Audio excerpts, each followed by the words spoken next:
Is that rare that the fighters show up before the doctor? But traffic, I can understand. Yeah, you got a few fighters on this card. The second show, 360 Promotion, Hollywood Fight Nights on Hollywood, Babylon. Talk to us about your fighters, man, participating tomorrow. We have Dennis Sheffikov fighting an 8-rounder.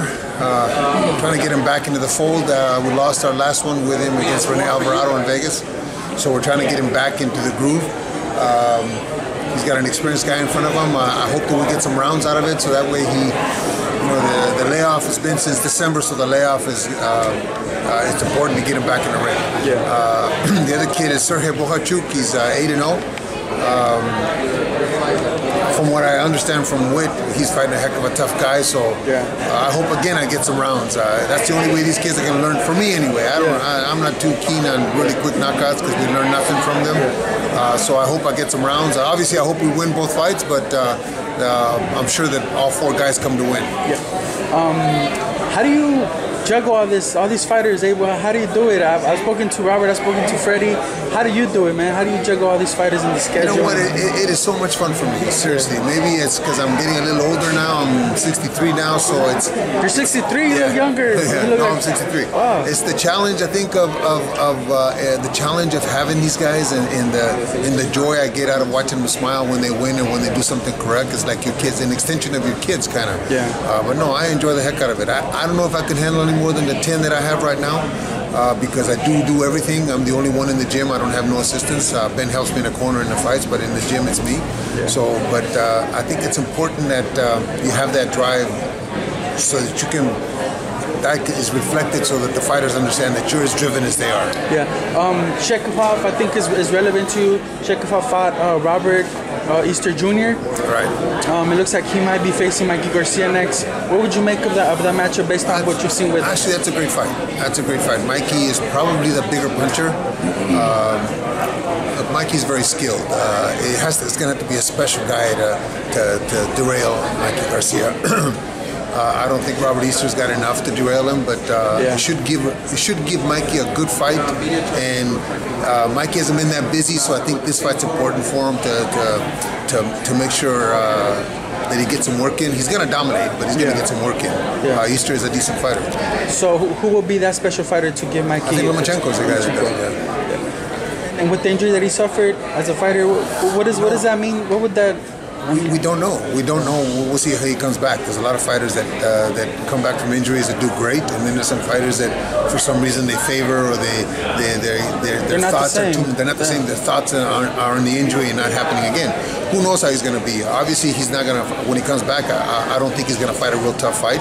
I think he'll fight and get back into the fold. But he's the guy that I think could give Mikey a run for his money. Yeah, and you would like that at 135 or 140? I think 35 is a good weight for both guys. They're both 26-pounders, and we're both featherweights at one time, so that 35 seems to be a weight that neither one of them will have any trouble making. Yeah. Quick assessment of Lomachenko's last fight. How did he look when he moved up in weight? He had his struggles. You know what? He struggles because he wants to struggle. I think he's so talented that at times he gets bored inside the ring. You see him pity-patting and throwing little shots and doing things that are not necessary. Maybe he's trying to put on a show, I don't know. But he's so talented that I thought he was playing with Linares. When he wanted to put him away, he put him away. And really the shot that he hit him with really wasn't that hard. It was like the other pity-pat punch. Yeah, it was. It surprised me when he went down. No, but you know what? You could see Linares' face. He was definitely in pain. hurt. It definitely wasn't a good shot. But I would have liked to have seen that fight 6-7 years ago when Linares was in his much prime. different fight. Much different fight. But maybe a little unfair to Lomachenko because he wasn't. No, right. I mean, we all say that we like the unless we the can heroes place of yesterday. It's impossible. But Linares put up a good fight. I thought that Lomachenko looked great. Yeah, and of course, Abel, I have to ask you about the Canelo-Golovkin situation. I got a chance to speak to Oscar De La Hoya yesterday. He literally said that the demands you guys are making are ludicrous, that he felt Gennady wasn't the draw that you guys probably felt he was, and that you guys got to back up from 50-50 if you guys really want to fight in September. What do you First of all, his guy's not a draw either. The only people Canelo's not a draw? The only people he drew once is Cotto. Mayweather? But he wasn't the A fighter. It was the other guys who were the A fighters, right? Now, when he fought Liam Smith, what was it, 300, 280, whatever that was? Those aren't good numbers to you? Those are not good numbers. I mean, the draw that he's making him out to be, I mean, he needs a second banana to be able to get those million buys. Yeah. it's up to them. Golovkin has said what he wants. I think it's fair for Golovkin to demand the things that he feels he's entitled to, and if they don't want it, they don't want it. There's a lot of directions to go in. But that's the fight that boxing needs. That's the fight that is expected from him. He didn't beat Golovkin the last time. So it's a bunch of haggling on social media that shouldn't be. They should be doing this behind closed doors. But Golovkin has stated what he wants, and that's up to them. It looks like they're willing to go a different route as well. He mentioned to me that Canelo moving up to 168 is an option. I know people pressured you guys to move to 168 at some point in Golovkin's career. So he's running away from Golovkin. Is what he's doing. You feel that's what that is? What he's doing. Of course. Would you guys follow him up there? You guys have been 168. He's not going to dictate.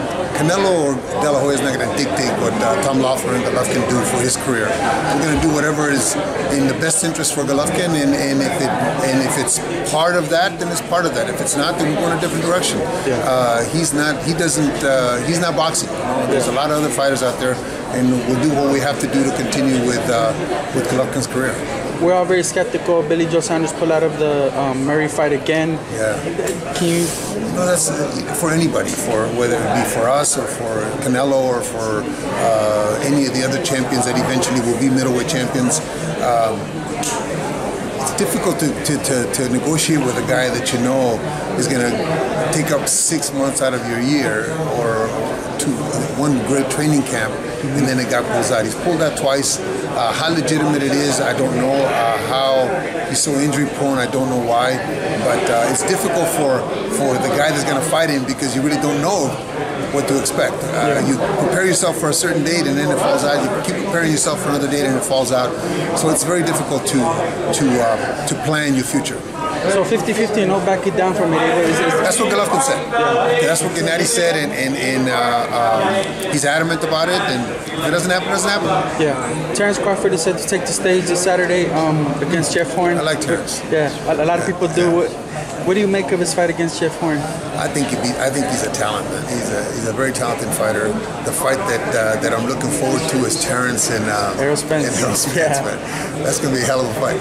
But Terrence is a very good fighter, an exceptional fighter, I should say, a very good fighter, an exceptional fighter. I hope to be there this Saturday. I was invited by the top-ranked people. So Jeff Horn is a rough, rugged guy, big guy. But the skill level is on Terrence's side. The girth, let's just say, in the Marauder is on the other guy's side. Some people feel he didn't beat Manny. I didn't actually see the fight, but it's going to take a special guy to beat Terrence Crawford. How hard is it, or do you feel that Terrence is getting the respect he deserves, being that he's with Top Rank, and you got a lot of the 147s are with Premier Boxing Champions? It's very hard to make those good fights and really see what the fighters are about. Do you feel that Terrence is getting the respect that he deserves, or that situation is keeping him and Spence, even in Thurman, from really seeing who is the top dog at 147? We're always going to have those situations in boxing. We're always going to have promoters that don't want to get along with each other. But as long as Terrence Crawford or whomever the fighter is keeps doing his job inside the ring, that's the only thing. The fans and other coaches and other promoters will see the talent and the quality of fighter. Terrence has delivered on every level that he's fought at. Terrence has delivered in every fight that he's fought. So it's as long as he keeps delivering, it doesn't matter. You mentioned that, Abel, the fans, you brought it up.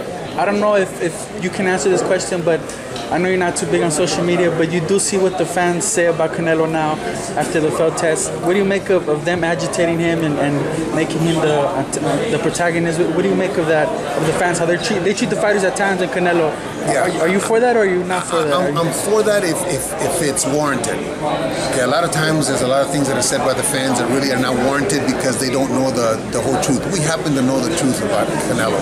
They tested positive. That's the bottom line. You're supposed to be responsible for whatever you put in your body. Intentionally or non-intentionally? It doesn't matter. You're supposed to be responsible for whatever goes into your body. That's true. Second, I think that he has a chance in this particular fight, or in this fight, because it's the one that's a controversial ending in the last fight. I think that it's important for him to clear his name in this fight and then go on to a even greater career. He's always going to have this cloud over his head if he decides to go in a different direction. If he decides to go to 168 or fights O'Sullivan or fights anybody like that that's not worthy of what the fans are looking for, I think he's always going to have this cloud. But he has a chance right now to clear that cloud and have a great career. And does he have to be Gennady to completely cured, or just fight him? No, I think he has to fight him. And look, winning and losing at that level really is not the issue. It's how you win and lose. It's a Mexican fan would rather have a warrior fighter, and most of the great fighters of Mexico lost at one time or another. I think that they would rather have a warrior fighter that they can think that it's part of them. Representing them with honor. Instead of being I'm not gonna say a coward, but instead of being a guy that all he does is talk and acts like he's all that and acts diva-like, and I think the Mexican like Adrian Bronner. Yeah, I think the Mexican fans want a warrior, and win, lose, or draw. We've supported them before, and we're going to continue supporting that kind of fighter. And last thing, Abel, anything you want to say to the fans regarding the situation with Canelo and Golovkin as to who they side with, or to you it's irrelevant? I think that the fans need to side with whomever they feel is correct.